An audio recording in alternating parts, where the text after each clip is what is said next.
கிறிஸ்துவுக்குள் அன்பான தேவ பிள்ளைகளே, கர்த்தராகிய இயேசுவின் நாமத்திலே உங்களை அன்போடு கூட நான் வாழ்த்துகிறேன். இந்த நாளிலே ஆண்டவராய் இயேசு கிறிஸ்துவனுடைய பாடுகளை நினைவு கூறும்படியான புனித வெள்ளி இன்றைக்கு நாம் எல்லாரும் ஒன்று கூடியிருக்கிறோம். கர்த்தருக்கு ஸ்தோத்திரம். ஆலயத்தில் போய் நீங்கள் கர்த்தரை ஆராதித்திருப்பீர்கள். ஒரு சிலர் இன்றைக்கு ஆலயத்திற்கு நீங்கள் கடந்து போக ஆயத்தமாய் கொண்டிருப்பீர்கள். சிலுவையில் இயேசு பட்ட பாடுகளை தியானிக்கிறதான இந்த நாளிலே நம்ம எல்லாரும் சேர்ந்து ஆமென் ஆண்டவருக்கு நன்றி சொல்லணும். அவர் பட்ட பாடுகளை நினைத்து கர்த்தரை துதிக்கணும். நாம் எல்லாரும் சேர்ந்து ஒரு அருமையான பாடலை பாடுவோம்.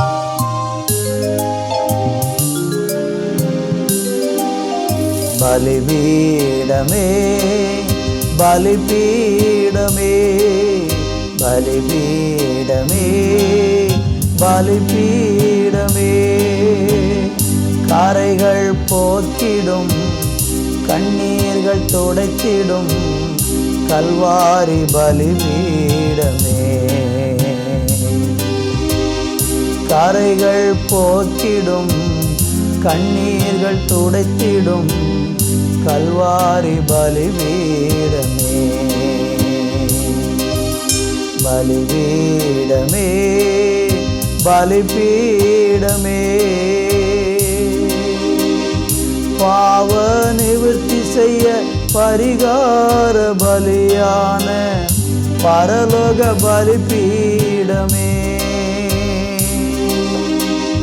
பாவ நிவர்த்தி செய்ய பரிகார பலியான பரலோக பலிபீடமே. இரத்தம் சிந்துதல் இலவசமாய் மீட்பு தந்த இரட்சக பலிபீடமே. இரத்தம் சிந்தியதால் இலவசமாய் மீட்பு தந்த இரட்சக பலிபீடமே. பலிபீடமே பலிபீடமே பலிபீடமே பலிபீடமே, கரைகள் போக்கிடும் கண்ணீர்கள் துடைத்திடும் கரைகள் போக்கிடும் கண்ணீர்கள் துடைத்திடும் கல்வாரி பலிபீடமே.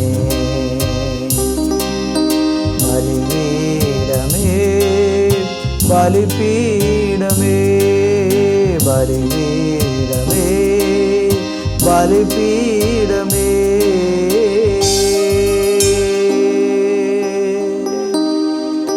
பலிபீடமே பலிபீடமே.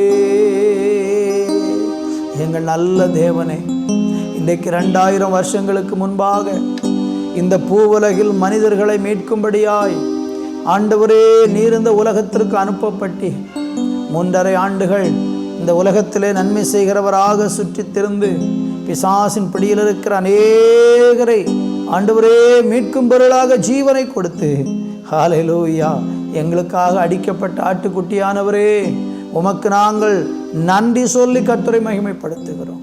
உம்முடைய பாடுகளிலே நாங்களும் ஆண்டவரே பங்கு பெற உம்முடைய பாடுகளை தியானிக்க எங்களுக்கு கொடுத்த நல்ல கிருபைக்காக நன்றி. தொடர்ந்து ஆசீர்வதி. இயேசுவின் நாமத்தில் ஜெபிக்கிறோம் நல்ல பிதாவே, ஆமேன் ஆமேன். தேவனுடைய பிள்ளைகளே, இந்த நாளிலே லூக்கா எழுதின சுவிசேஷம் 23ஆம் அதிகாரம் 46வது வசனத்தை வாசிக்கிறேன். இயேசு, பிதாவே உம்முடைய கைகளில் என் ஆவியை ஒப்புவிக்கிறேன் என்று மகா சத்தமாய் கூப்பிட்டு சொன்னார். இப்படி சொல்லி ஜீவனை விட்டார். அன்பு தேவனுடைய பிள்ளைகளே, இந்த வாசித்து கேட்ட வேத வசனம் ஆண்டவராகிய இயேசு கிறிஸ்து நமக்காக ஜீவனை கொடுத்ததை குறித்து சொல்லப்பட்டிருக்கிறதை பார்க்கிறோம்.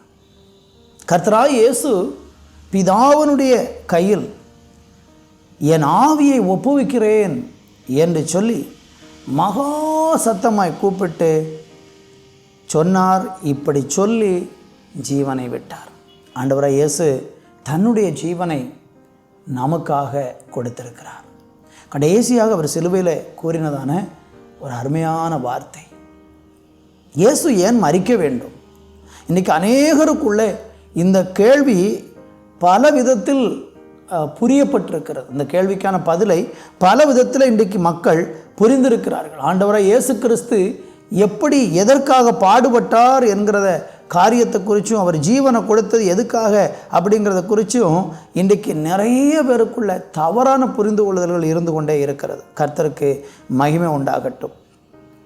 ஆண்டவராய் இயேசு கிறிஸ்து நமக்காக ஜீவனை கொடுத்தது ஏன், அவர் ஏன் உயிரை கொடுத்தார் என்பதை குறித்து வேதம் நமக்கு நிறைய சத்தியங்களை கற்றுக் கொடுக்கிறது. 1 யோவான் 3:16 வாசிக்கும் பொழுது, அவர் தம்முடைய ஜீவனை நமக்கு கொடுத்ததினாலே அன்பு இன்னதென்று அறிந்திருக்கிறோம். கடவுள் மனிதன் மேல் வைத்த அன்பை காண்பிப்பதற்காக எவ்வளோ பெரிய அன்பு தேவன் மனிதன் மேலே வைத்திருக்கிறார் என்பதை நமக்கு புரிவதற்காக, அன்பு இன்னதென்று நாம் அறிந்து கொள்ள வேண்டும் என்பதற்காக ஆண்டவராகிய இயேசு கிறிஸ்து நமக்காக உயிரையே கொடுத்திருக்கிறார். அன்புக்கு அடையாளமாக நிறைய பரிசுகள் பல மனிதர்களும் கொடுப்பாங்க. உங்களை நேசிக்கிறவங்க, உங்கள் மேலே அன்பு வச்சிருக்கிறவங்க, அந்த அன்பின் அடையாளத்திற்கு நிறைய பரிசுகள் கொடுத்துருப்பாங்க. பணம் கொடுத்துருப்பாங்க, பொண்ணு கொடுத்துருக்கலாம், இன்னும் உலகத்தில் விலையேறப்பட்டு எதையெல்லாமோ கொடுத்துருக்கலாம். ஆனால் யாருமே கொடுக்க முடியாத ஒன்றை அன்பின் பரிசாக இயேசு கொடுத்தார். அதுதான் அவருடைய ஜீவனை நமக்காக கொடுத்திருக்கிறார். இதை யாராவது கொடுக்க முடியுமா? இந்த உலகத்தில் யாராவது கொடுக்க முடியுமா? ஒருபோதும் கொடுக்க முடியாது. அப்படி ஒருவேளை சிலர் நமக்காக ஜீவனை அப்படி கொடுக்குறாங்க அப்படின்னா நீங்கள் நல்லா தெரிந்து கொள்ளுங்க, அந்த ஜீவனை கொடுக்கக்கூடியவங்க நம்ம நல்லவங்களாக இருந்ததுனால மட்டும்தான் நம்ம கொடுத்துருப்பாங்க. ஐயோ எங்கள் அப்பா அல்லது என்னுடைய சகோதரன் அல்லது என்னுடைய சகோதரி அல்லது என்னுடைய மனைவி அல்லது என்னுடைய பிள்ளை, இப்படிப்பட்ட ஒரு சில சூழ்நிலையில் சிலர் அப்படி உயிரை கொடுத்துருக்கலாம். ஆனால் பைபிள் சொல்லுகிறது, இந்த உலகத்தில் நல்லவங்களுக்காக ஒரு சிலர் அப்படி ஜீவனை கொடுக்கலாம். ஆனால் பாவிகளாக இருக்கிறவனுக்காக ஜீவனை கொடுக்கிறவங்களை நீங்கள் எங்கேயுமே பார்த்துருக்க முடியாது. நம்ம நல்லவங்க இல்லை, நம்ம பாவத்தில் வாழ்ந்தோம், அசுத்தத்தில் வாழ்ந்தோம், துன்மார்க்கத்தில் வாழ்ந்தோம். அப்படி பாவியாய் வாழ்ந்து யாருக்குமே வேண்டாத ஒரு வாழ்க்கை வாழ்ந்து அழிந்து கொண்டிருந்த நமக்காக அவர் ஜீவனை கொடுத்துருக்கிறார். அதுதான் அன்புங்கிறது. நல்லவங்களுக்காக யார் வேணாலும் ஜீவனை கொடுப்பாங்க. நான் சமீபத்தில் கூட அதை குறித்து உங்களுக்கு ஒரு காரியத்தில் சொன்னேன்.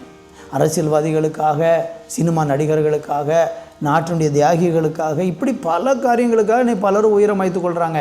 ஆனால் நல்லவங்களுக்காக மாய்த்து கொள்கிறவங்க அநேகர் இருக்கிறாங்க. அவங்க நல்லவங்க நினச்சி. ஆனால் பாவிக்காக யார் மறிக்க முடியும்? துன்மார்க்கனுக்காக யார் மறிக்க முடியும்? ஆண்டவராகிய இயேசு கிறிஸ்து ஒருவர் தான் பாவியாகிய மனுஷனுக்காக ஜீவனையே கொடுத்திருக்கிறார். அதில் தான் தேவனுடைய அன்பு நமக்கு என்னதென்பதை அவர் புரிய வச்சிருக்கார். என் அன்பு தேவ பிள்ளைகளே, இயேசு ஜீவனை விட்டது, இயேசு பாடுபட்டு மரித்தது நல்லவங்களுக்காக இல்லை, பாவிகளுக்காக. பாருங்கள், நம்ம வாழ்க்கையில் எவ்வளோ பாவம் இருக்குது. நம்மளை பாவம் நமக்குள்ளே இருக்கிறதுனால எத்தனையோ பேர் நம்மளை ஒதுக்கி வெறுத்து நம்மளை தள்ளிட்டாங்க, நம்மளை வேண்டான்னு சொல்லி ஓரங்கட்டிட்டாங்க. நமக்குள்ளே பாவம் இருக்குன்னு சொல்லி அநேகர் நம்மளை புறக்கணித்தாங்க. ஆனால் இயேசு நம்மளை புறக்கணிக்கலை. இந்த புனித வெள்ளி அன்று உங்கள் இருதயத்தில் நீங்கள் யோசிச்சு பாருங்கள். இயேசு உங்களுக்காகத்தான் மரிச்சிருக்கார், எனக்காகத்தான் மரிச்சிருக்கிறார், நமக்காகத்தான் மரிச்சிருக்கிறார். இந்த உலகத்துள்ள சகல மனிதனுடைய பாவங்களுக்காகத்தான் இயேசு மரித்திருக்கிறார். நாம் எல்லாரும் மீட்படையணும், ரட்சிக்கப்படணும், பரலோகத்துக்கு வரணும், பாவம் மன்னிப்பு பெறணும், நித்திய காலம் அவரோடு கூட வாழணுங்கிறதுக்காக ஆண்டவரை இயேசு நமக்காக மரிச்சிருக்கிறார். அதனால் நமக்காக ஜீவனை கொடுத்த நம்முடைய அருமை இரட்சகராகி இயேசு கிறிஸ்துவை இன்றைக்கு நீங்கள் ஏற்றுக்கொள்ளுங்க. இன்றைக்கு அவரை பின்பற்ற தீர்மானம் பண்ணுங்க. அவரை மாதிரி ஒரு நல்லவர் யாரும் கிடையாது. நமக்காக உயிரையே ஜீவனையே கொடுத்தவர் இரட்சகர் இயேசு. இயேசு அவருடைய பாடுகளை தியானிக்கிற இந்த நாளில் ஒரு விசை கல்வாரிக்கு முன்பாக என்னை தருகிறேன், என்னை அர்ப்பணிக்கிறேன் என்று சொல்லி உங்களை ஒப்பு கொடுத்து நீங்கள் உங்களை தாழ்த்துங்க. கர்த்தர் உங்களை ஆசீர்வதிப்பார். நான் உங்களுக்கு ஜெபிக்கிறேன். நல்ல பிதாவே, இந்த நாளில் நித்திய ஜீவனுக்காக ஆண்டவரே, எங்களுக்காக, பாவிகளாகி எங்களுக்காக ஆண்டவரே, எங்களுக்கு நித்திய ஜீவனை கொடுப்பதற்காக நீங்கள் ஜீவனையே கொடுத்து ரட்சித்தீங்களே, அதற்காக உமக்கு நன்றி. இந்த புனித வெள்ளி அன்று ஒவ்வொரு தேவ பிள்ளைகளும் தங்களுடைய வாழ்க்கையை கிறிஸ்துவுக்காக சம்பூர்ணமாய் ஒப்பு கொடுத்து சாட்சியாய் வாழ அவர்களை ஆசீர்வதித்தருளும். இயேசுவின் நாமத்தில் பிதாவே, ஆமேன், ஆமேன்.